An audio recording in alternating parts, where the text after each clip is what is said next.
Hello and welcome back to Archival Diaries. I'm your host Reena and I'm thrilled to have you here today.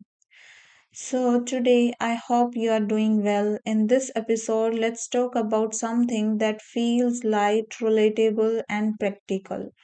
That is sharing your weekend plans in English. Now you might be wondering, why is this important? Well, think about it. In daily conversations with friends, colleagues, or even during small talk with new people.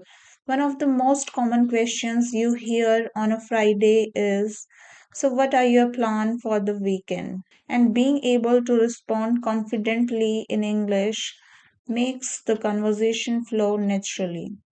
Let me tell you a little story. Last Friday, I was sitting with a few colleagues during lunch, and one of them casually asked me, "What are you doing this weekend?" For a moment, I paused. I had so many things in mind, but I didn't know how to put them together in English. That's when I realized that weekend plans are not just about activities, they are about expressing your lifestyle, your interest, and even your personality. So, today, let's practice how to do that. When someone asks about your weekend plans, you don't always have to give a big dramatic answer. Sometimes it's simple as saying, I'm planning to relax at home and watch a movie, or I'm going to visit my parents. But if you want to make your English more engaging, you can add details. For example, instead of saying, I'll watch a movie, you could say, I'm planning to watch the new action movie on Netflix because I heard it has great reviews. See the difference? Adding a little detail make your response more interesting. Let me share with you how I usually explain my own weekend.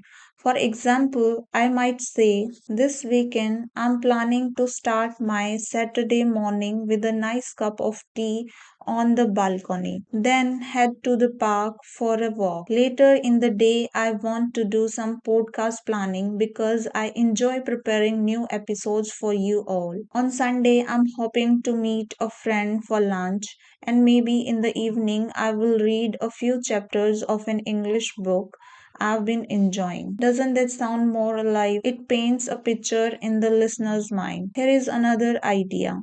You can also talk about weekend plans that are flexible. Let's say you don't know exactly what you will do. You can say things like, I might go shopping if the weather is good, or I'm thinking about trying a new recipe. Words like might, thinking about, and planning to make your answer sound natural and conversational. What's fun about sharing weekend plan is that it can lead to longer conversations. For instance, if you say, I'm planning to go hiking this weekend, the other person might ask, oh, where do you usually go for hiking? Or do you go often? Suddenly, you are not just sharing your plans, you are having a meaningful chat. This is how small talk turns into real conversation. Now, let's practice together. Imagine it's Friday evening and someone asks you, what are your plans for the weekend? You could answer, I'm going to spend time with my family. On Saturday, we are planning to have a family dinner, and on Sunday, I want to catch up on some reading. Or if you want to sound more casual, you can say nothing big. I'll just relax at home and maybe binge watch a TV series. The key is to sound natural and confident. As we come to the end of this episode, I want to remind you that weekend plans don't have to be fancy to sound interesting. It's all about how you describe them. Use action words like relax, visit, watch, read, meet, cook, travel, and explore. Use sequencing words like first, then, later, and finally to make your story flow. The more you practice, the more comfortable you will feel. So, here is your little task. After listening to this episode, sit down and think about your own weekend plans.